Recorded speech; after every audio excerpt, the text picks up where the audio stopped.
It's February 13th, 2024.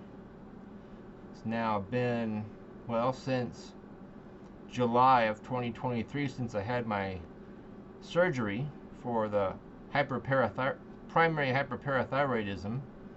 Had a parathyroidectomy, removed one of the 4 parathyroid glands behind my thyroid to try to bring down my parathyroid hormone levels and blood calcium levels.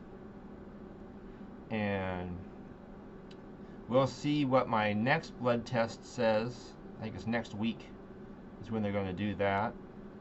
Hopefully we'll see even better numbers than we saw in October of 2023, which were still on the high side of normal, the very high end of normal for my age and weight and everything, gender and all that stuff. But people keep asking me, "Are you feeling better? Are you all cured now? Is everything fine?" And I have to really answer, I'm not. I don't really feel much better. I suppose I feel tiny bit better if I try to remember back what it was like, say in June of 2023. I am maybe getting slightly more sleep or falling asleep slightly easier than I used to, although I'm still needing to take melatonin in order to wind down enough to be able to try to sleep. I don't think I'm getting very many more hours of sleep than I was. Very few. I still wake up tired, regardless of how it's working out, hours wise and everything.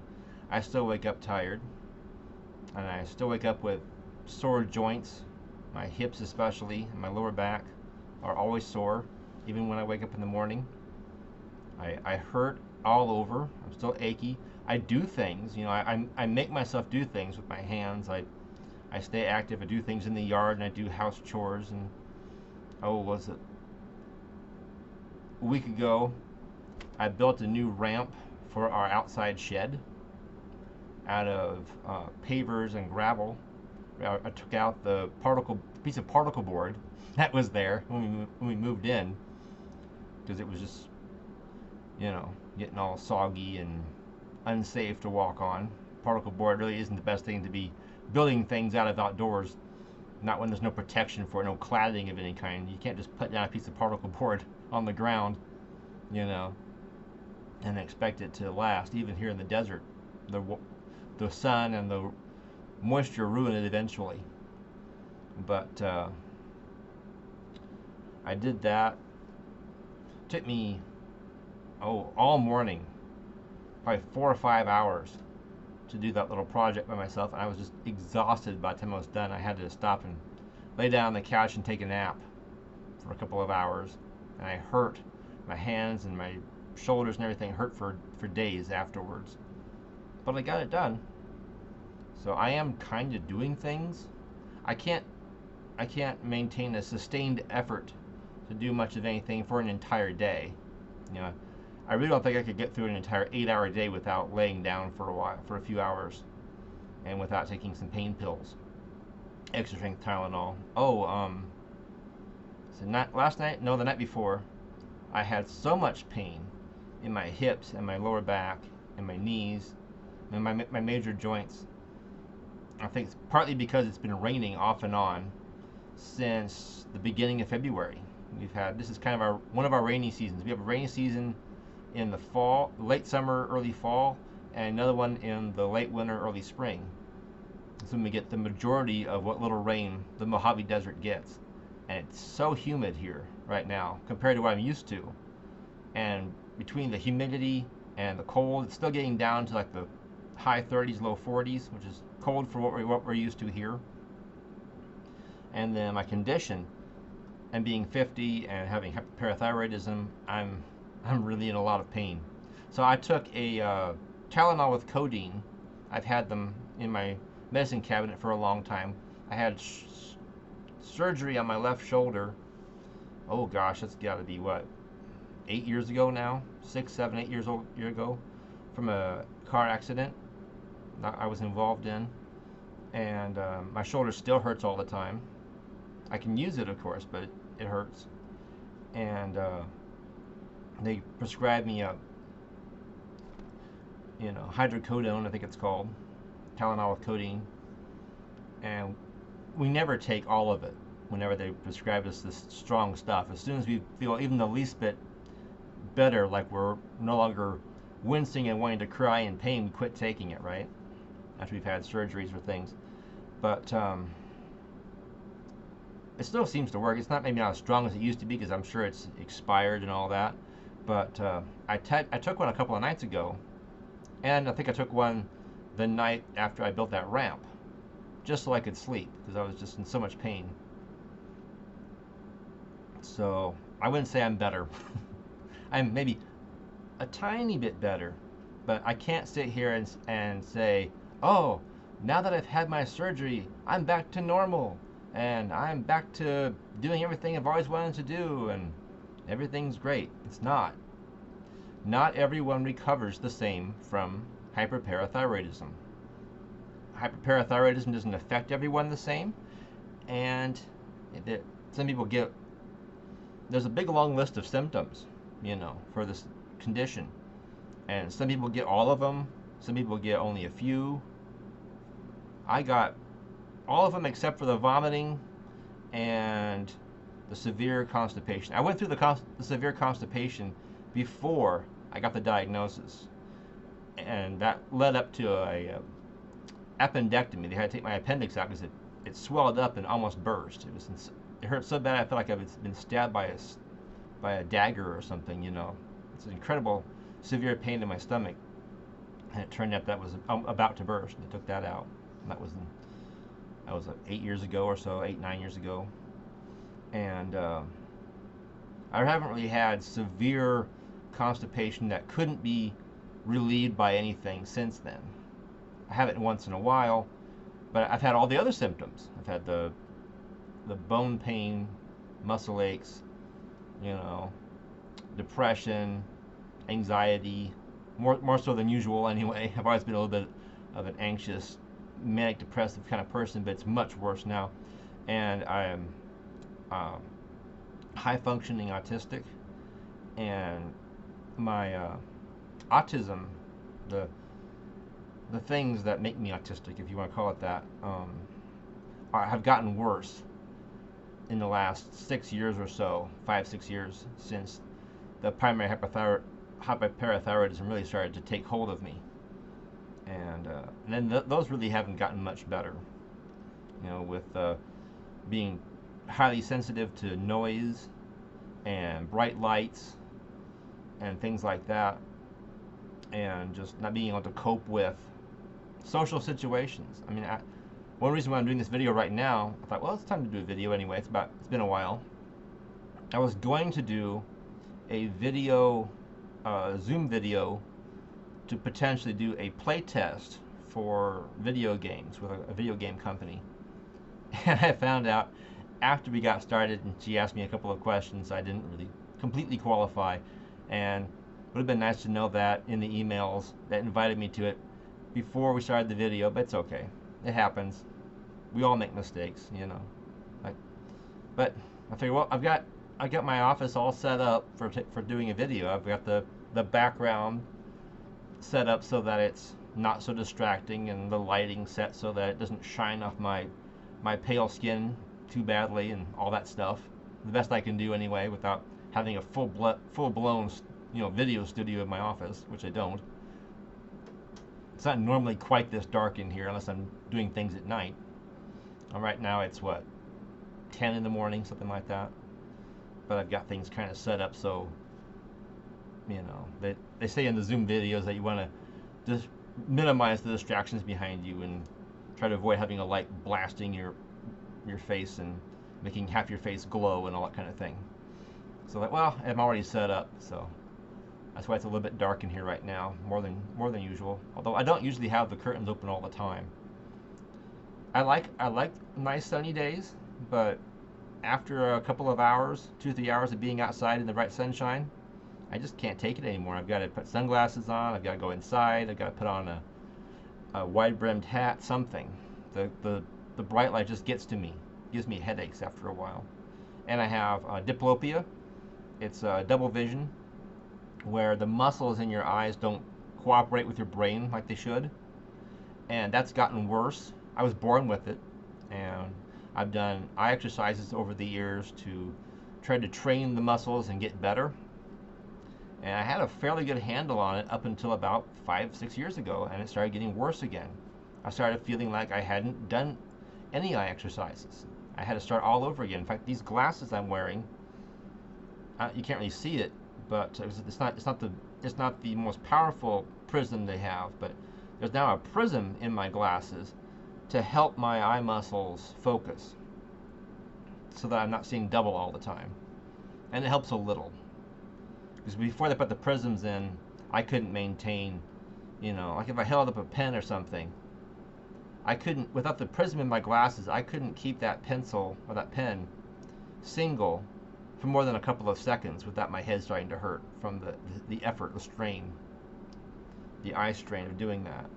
With the prism in there, I can do it for 10, 15, 20 seconds now before I have to let it go and focus on something else for a bit.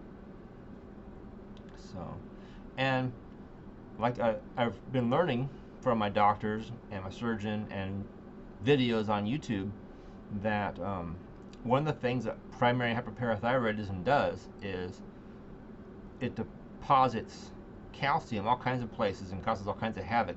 One of the places where it deposits calcium, because there's so much calcium in my blood, my blood calcium levels are sky high. Before the surgery, they were way up there, way higher than they should be. Now they're on the very on top of the rooftop of normal, and I'm sure they fluctuate. On some days they fluctuate above normal, because there are some days where I feel really rotten, and those are probably the days where it's fluctuating, where the PTH and the calcium are fluctuating above normal still. So we'll see what my test results are. But anyway, just going like that, moving any muscles, anything your body does that requires nerves, which is almost everything. Your heart beating, lungs expanding, blinking your eyes, everything. Thinking a thought, remembering a song, anything, whatever it is, all involves nerves. And nerves have these neurons. They have little neuron cells, and the little cells have receptors on them. Receptors for sodium, I think it is. One of the videos I watched said that in order for a neuron to fire, certain sodium ions have to be able to land on it or something. I can't remember exactly, because my memory is affected. It's one of the symptoms. That's what I'm trying to talk about. Is some of the neurons in your brain and other parts of your body, your skin, any of the tissues in your body, they get calcium ions stuck on top of those receptors. So some of the receptors can't receive the sodium ions because there's calcium in the way. And they say that after you've had your surgery and the blood calcium levels begin to drop down, that the calcium will stop piling up on the neurons, and new neurons will grow, or replace the neurons that have gone bad from being completely coated in calcium.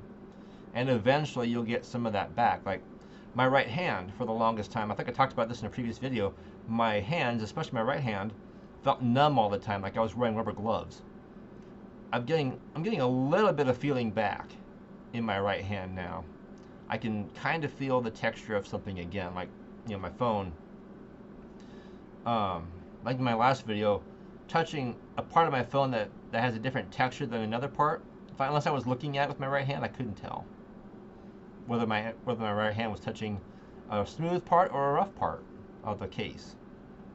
It has little textures on it, but it's getting a little bit better. I can detect some changes in texture with my right hand a little now, but there are days where my hand is almost completely numb again, and I feel numbness in my hands and feet, and it's probably because now I fluctuate from being, instead of being super high on calcium all the time, I fluctuate from being super high to a little below normal and back up again, like a roller coaster. So I've been having to take multivitamins and vitamin D and calcium supplements to try to balance, try to even that roller coaster out. And I have been able to eat a more normal diet since the surgery, so that's a plus. You know, I've been able to eat things like pizza, not a ton. I can't eat a ton of it. I can have a glass of milk, but I have to take lactate or something like it because now after 5 years of avoiding calcium-rich foods, I'm lactose intolerant. So if I eat pizza or have a glass of milk or have a bowl of cereal, I have to take a lactate so I don't get all bloated and feel horrible from the indigestion of that. So I guess there's an improvement. I still feel like crap, but I am gradually getting some benefits, from being able to kind of eat normal again and things like that. So if you're thinking about having the surgery, and if you have high blood calcium, high parathyroid hormone, you need to have the surgery. You need to have. I know that being a guinea pig and being scanned this way and poked that way and having biopsies drilled into your neck, it's a horrible experience. And maybe you're going through that. Maybe you're about to. Maybe the doctor's talking to you about it. You're like, oh my God, I don't want to do all that. But do it, because as bad as I feel right now, I felt worse before the surgery. And like my doctors were saying, I was just going to continue to keep going downhill. If I didn't have that surgery and get that pesky gland out of there, it was going to make me worse and worse and worse. I already have osteopenia, which is the beginning of osteoporosis, and they said that if the condition had continued to get worse, if that gland had continued to keep pumping out the parathyroid hormone at the level it was going to eventually give me brittle bone disease, where if I tripped over something and fell down, I was going to fracture my hip, even though I'm only in my 50s. That was on the horizon. That was coming next. And like kidney stones, that's another thing. I haven't had kidney stones yet, thank God, but that was on the way. And I said that's in your future. And those are incredibly painful. They say to pass a kidney stone, they say is the closest thing a man can come to having the pain of childbirth. They say, or like as close as you can come to like having your fingers chopped off in an accident or something. I had a frostbite many years ago that tore off some of the skin on my right thumb when I lived in North Dakota. That was pretty severe pain. I nearly passed out from that. That hurt so bad. That was pretty horrible. So they say it's even worse than anything like that. So hopefully now that I've had the surgery, I won't have kidney stones and I won't have brittle bones and all that. I hope so. I hope it worked. The way my aches and pains are, like right now, my right foot, it hurts so bad I can barely focus on what I'm doing at the moment. I can barely ignore it. Oh, it hurts so bad. Anyway, so don't let the fact that I'm having a hard time recovering dissuade you from having the surgery. And if you had the surgery, on the other hand, and you're not feeling 100% better and I'm ready to go run a marathon or whatever, if you're not feeling like that, you feel like run a marathon, are you kidding? I don't even want to get out of bed this morning. I'd rather just stay in bed, throw another blanket over myself. I feel cold, even though it's 75 and 76 degrees.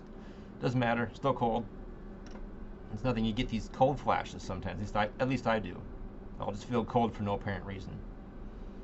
And my wife will be over on the couch in a t-shirt and shorts, turning on the ceiling fan, going, "It's kind of warm in here. It's 76. Oh my gosh." And I'm over there in a hoodie, thinking about putting a stocking cap on or something, or turning the heat up more because I'm freezing.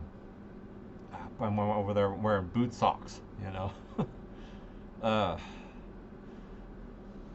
still do the surgery anyway, and you won't continue to get worse. I can tell you that much. You won't continue to get worse and worse and worse. You may not get better immediately. I'm not. They said it might take a couple of years. It's only been 6 months. They say be patient. Well, it's hard to be patient when you feel miserable, and you want to get out there, and you want to work a full day, and you want to contribute to the family finances more than you're doing. I can't even really write really well. I'll try to write something write an article to submit or a short story. Like, oh, I can do that. I can do that from home, right? I can't focus well enough to write something. I can't maintain my train of thought well enough, and my memory isn't what it used to be. I'll try to remember something, like I'll try to write an article about gardening. I love to garden, but I'll be sitting there writing away, and all of a sudden I realize I can't remember. I should know this. I should know what I'm writing about, but I can't remember. Then I have to stop what I'm writing and spend hours researching it again. Like, I know I've learned this before. I've got a degree in this. I've got a bachelor's degree in botany, for crying out loud. But here I am studying the parts of a flower because I can't remember what they're called. Stuff like that. It's crazy. Anyway, I'll cut it off here. Thank you for watching.